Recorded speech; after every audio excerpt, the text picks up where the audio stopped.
Great. So we want to get a call to action and get what their challenges are and try to solve that in the industry. I think we can go ahead and ask a lot of questions. If someone has a diversification question within your organization, just feel free to ask a question.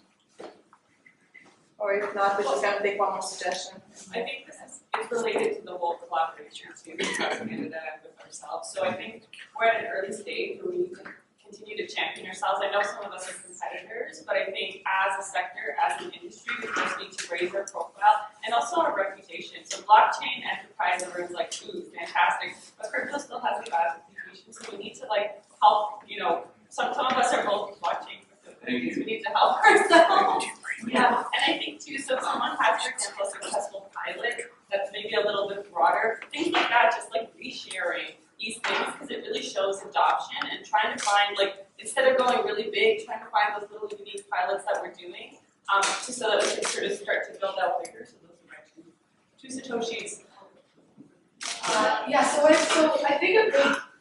think getting people to the space actually isn't that hard because there's just so much media out there. I think having people stay in the space is really, really hard. And so the community has grown, but I did this the last round table too. I think what I do at almost all my events is something called a blockchain bootcamp, or at least a table that says ask an expert. Because what happens is all these people come to the space and they get so intimidated by the content that's going to be there. They feel nervous asking questions. They feel like, listen, this is not for me, and then they leave and they never come back. And so I think it's really, really, like we had 2,300 people in features last year. 50% of that were non-blockchain people. So I helped start something called the Digital Media Zone, and we brought all these groups that are very big on the non-blockchain in the tech space, bringing them all into the space. And so we had this boot camp, and it was twofold for the room. And it was actually a lot of people, not even just, I thought it was going to be like students, ended up being people from banks and people, like a lot of corporate people in suits. And so I think it's really important that at all your events is to have something that's like the very basics and very simple, whether it's a one-pager, whether it's a little session, whether it's a booth, so people feel comfortable that when they come in here, that they feel like, they're okay to be here. And I always say, it's important to ask questions if you're someone in the space, but it's important for us to also answer people's questions. Because I see a lot of it when you see someone new, they're like, oh, I don't want to, introduce the space, but it's really all responsibility to get them in. So it's like someone like BitBuy, or, like, this is exactly how you buy it. That's the number one question I always get. How do I buy Bitcoin? What kind of wallet? And then the other side of it too is like the security aspect. I think there's a lot of liability we have, and we should take responsibility to make sure people know how they're storing their tokens. People aren't leaving and going and buying a bunch of scam tokens. And so it's I think one, getting more people in the space, but more importantly, once they come, making sure they feel comfortable that this is an area for them. Because I see so many people walk in the door and so many people not in that. Yeah. But I challenge this a bit because, if you're running your car with flat tires, sure, the solution can be, let's keep injecting more air into the tires, but I think we need to resolve the flat tire situation, Exactly. Which is an extraction of wealth that's happening a lot. Like I said earlier, all of you probably didn't even know that, but if you run an Excel spreadsheet, you were able to realize that Ethereum alone, $3.4 billion extraction of wealth from the community, from this community. So if you're going to bring more people, and then that it's like a black hole keeps taking that Yeah, out. that's the point. Like, we keep bringing people in, but they keep leaving. So it's like when they come here, people come to these meetings. There's a lot of people that have hackathons, that even a panel that are quite new to the space. And they have questions, but they feel silly to ask, what's a wallet? We got to remember those. But sometimes you have to look at what the motivation is for getting into the space. We've all been through that, where we have 200 people at a meetup, to the down where we have 10, 20, 30 people. And the motivation usually is greed. Right? So for a fact, because the motivation could be, I didn't understand anything heard on stage. Or it's a little bit too overwhelming. It's too overwhelming, yeah. How do you explain to someone who doesn't know anything about blockchain and cryptocurrency, and to buy your fourth or fifth sentence, they're just like, I don't know. So once we identify why they came in, which is the crypto price and whatnot, the onus is on us to basically explain to them, great, you came in, prices are great or down, but this is the reason why, the technology aspect. And usually, like, I know at Bitcoin Bay, we try to acquire into resources, and we have always $1 in Bitcoin for anybody who downloads the wallet. That's my stand. And actually, the thing I say is this, right? The easiest adoption that we did, and we did it through Anthony's meetup before, was we gave each other coins.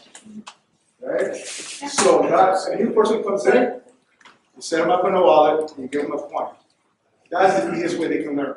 But do they know what a passphrase is? Do they know what a post protocol is? Do they know what to do with it out? First, I read the meetup, I get it, yeah. first thing is get them the coin. We can have that discussion after. I agree. I think we should keep this for the growth talk. So this was more about diversification of industries, and we still have a growth talk where it's like how to incentivize people to come, and I think that's a great point.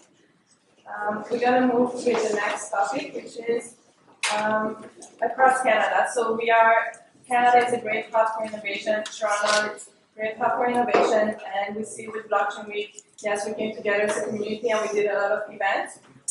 What we noticed, and this is Magdalena who brought it up to me, and I think she can talk on this a little bit more after, is that because Canada is so large, we tend to be very focused on the local community, and we don't have that many collaboration between with the BC community or what's happening in Alberta or what's happening in Montreal. So I guess the question is, how can we create more collaboration across projects in Canada? And if you think also that's something we should focus on. Okay, none of it. Yeah, none of it too. Yeah, They that's should change their name to none of it. I want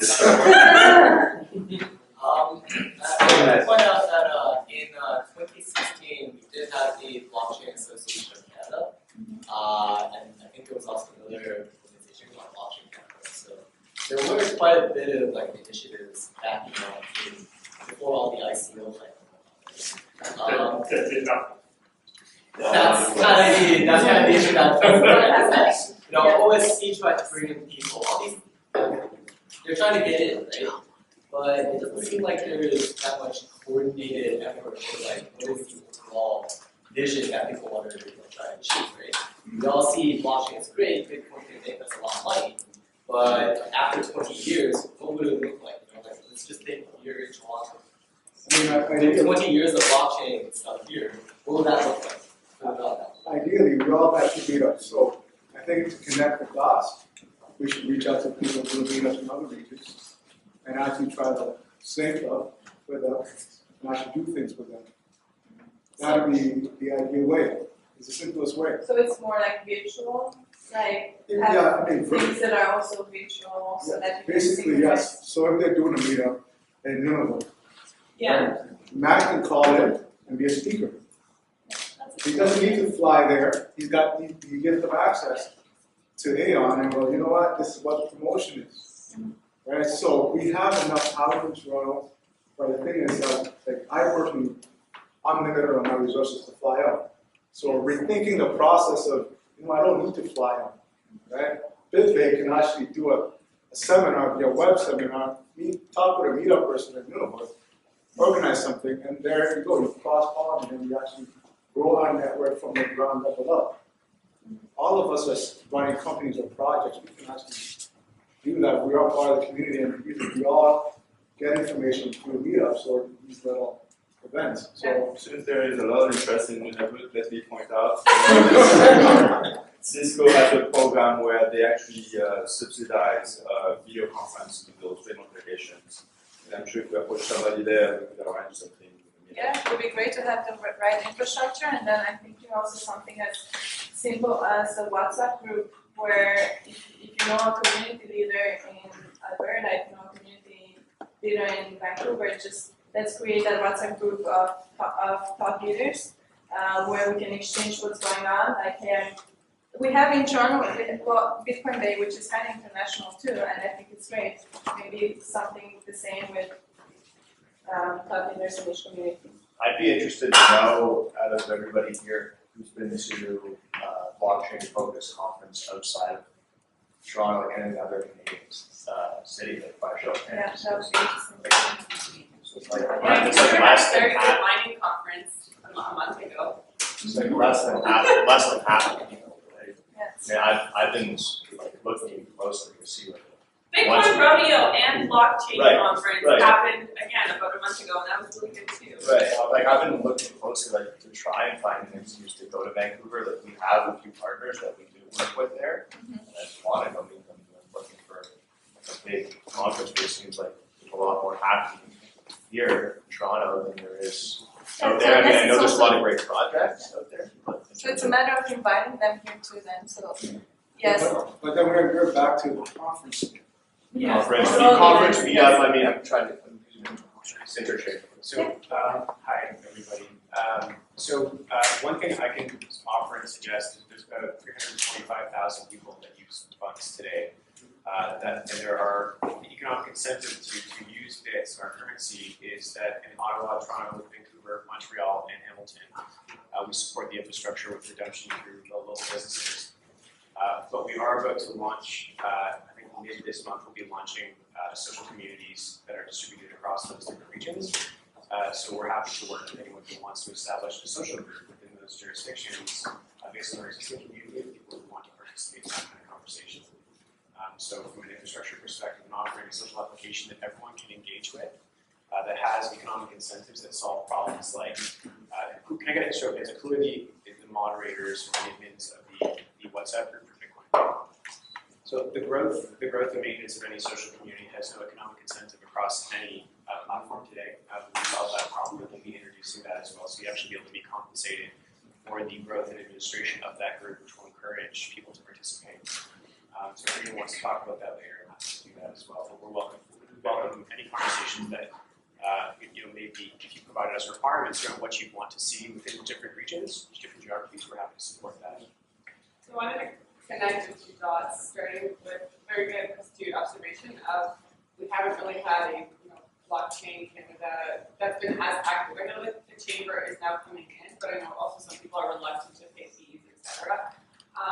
And one thing that I've seen is blockchain, ABC, so Alberta Blockchain Consortium is launching, and I think they're starting to gain steam. So I don't think it's impossible. I think it really requires dedicated leaders. I launched the coalition. I'm not trying to just plug the coalition. To try something different. Right now, we're just keeping it to an objective of let's respond to regulators. So maybe the idea is to try something like not all the time, because maybe we get busy, we're volunteers, it sucks up a lot of time. So unless there's incentives, and that's such a good point, it can be difficult. But I feel like we can at least come together on important topics. And I love your idea. And I was actually going to mention something similar, where we connect certain leaders. Like there are people in Calgary, like the consortium that we can connect with and try to facilitate. Maybe what we need to do is a cross-Canada roundtable, like we can call it, we work in technology, so I think it's possible to do certain things, especially if there's important topics that we need to talk about.